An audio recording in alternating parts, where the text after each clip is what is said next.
Guys ഇതിൽ നിന്നെല്ലാം നമുക്ക് ഒരെണ്ണം കഴിച്ചു നോക്കാം, ടേസ്റ്റ് ഉണ്ടോന്ന്.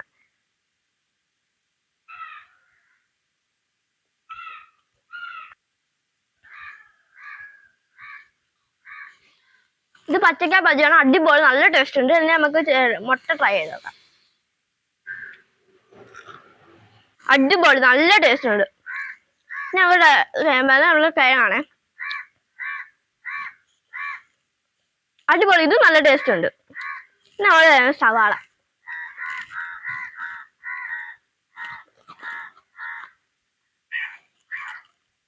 അടിപൊളി സാധനം, എനിക്ക് ഭയങ്കര ഇഷ്ടപ്പെട്ടു. ഇനി ലാസ്റ്റ് ഐറ്റം നമ്മുടെ പപ്പടം, അടിപൊളി. വീഡിയോ ഇഷ്ടപ്പെട്ടാൽ സബ്സ്ക്രൈബ് ചെയ്യാനും ലൈക്ക് ചെയ്യാനും മറക്കല്ലേ. അസ്സലാമു അലൈക്കും. ഒരു മാവ് കൊണ്ട് എങ്ങനെ 6 തരം ബജ്ജികൾ ഉണ്ടാക്കാം എന്നതാണ് ഇന്നത്തെ video. Hi, welcome back to Sulu blog. ഇന്ന് ഞാൻ ചെയ്യാൻ പോകുന്നത് ഒരു മാവ് വെച്ച് 6 തരം ബജ്ജിയാണ്. ആദ്യത്തെ ബജ്ജിക്കായി ഞാൻ എടുത്തിരിക്കുന്നത് പച്ചക്കയാണ്. പച്ചക്ക 2 തരം ഉണ്ടല്ലോ, ഞാൻ എടുത്തിരിക്കുന്നത് അവിയലിലിടുന്ന പച്ചക്കയാണ്. പച്ചക്ക നീളത്തിൽ ചെറുതായി അരിഞ്ഞെടുക്കാം. പച്ചക്ക അരിഞ്ഞിട്ട് കൂടുതൽ നേരം വെച്ചിരിക്കരുത്, കറുത്തു പോകാൻ ചാൻസ് ഉണ്ട്.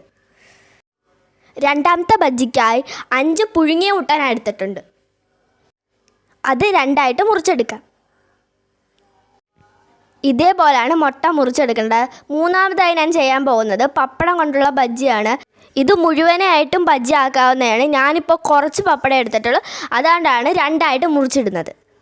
ഇതേപോലെയാണ് ഞാൻ പപ്പടം ഇവിടെ കട്ട് ചെയ്തെടുത്തേക്കുന്നത്.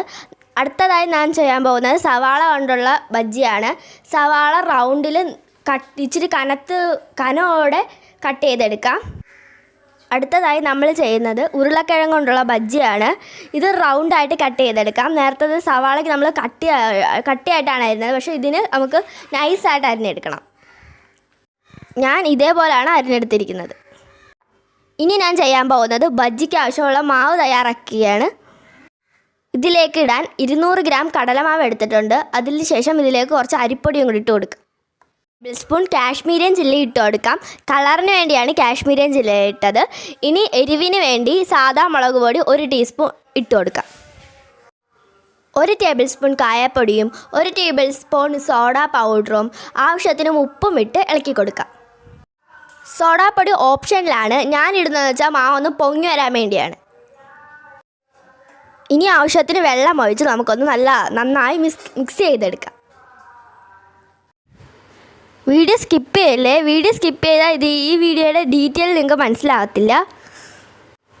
മാവിൽ വെള്ളം ഒഴിക്കുമ്പോൾ കൂടാനും പാടില്ല, കുറയാനും പാടില്ല. മാവിൽ മുക്കിയെടുക്കുന്ന രീതിയിൽ വേണം വെള്ളം ഒഴിക്കാൻ.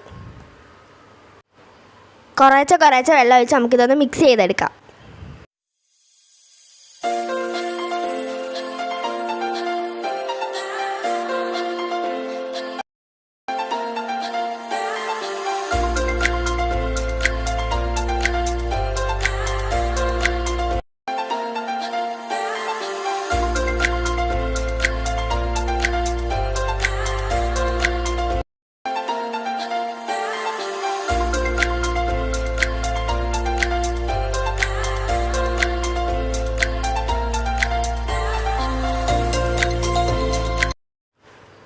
ഈ പരുവത്തിലാണ് മാവ് കിട്ടേണ്ടത്. കട്ടിയായതുമില്ല, ലൂസായതുമില്ല.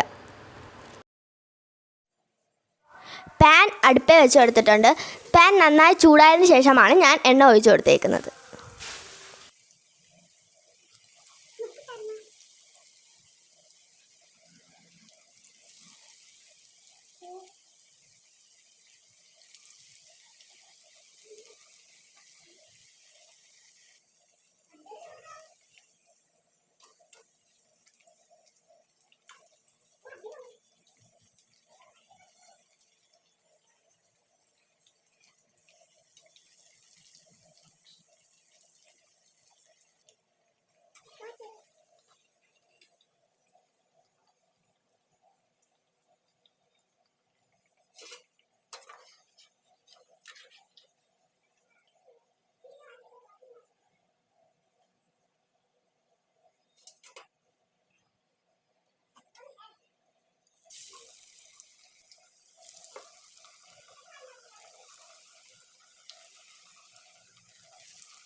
ബജ്ജി ഇവിടെ റെഡി ആയിട്ടുണ്ട്. എൻ്റെ വീഡിയോ നിങ്ങൾക്ക് ഇഷ്ടപ്പെടുവാണെങ്കിൽ നിങ്ങളുടെ കൂട്ടുകാർക്കും കൂടി ഷെയർ ചെയ്ത് കൊടുക്കാൻ മറക്കല്ലേ.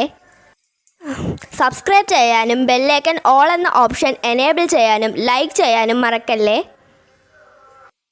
ഇനി പുതിയ റെസിപ്പി ആയിട്ട് കാണാം. അതുവരെ അസ്സലാമു അലൈക്കും.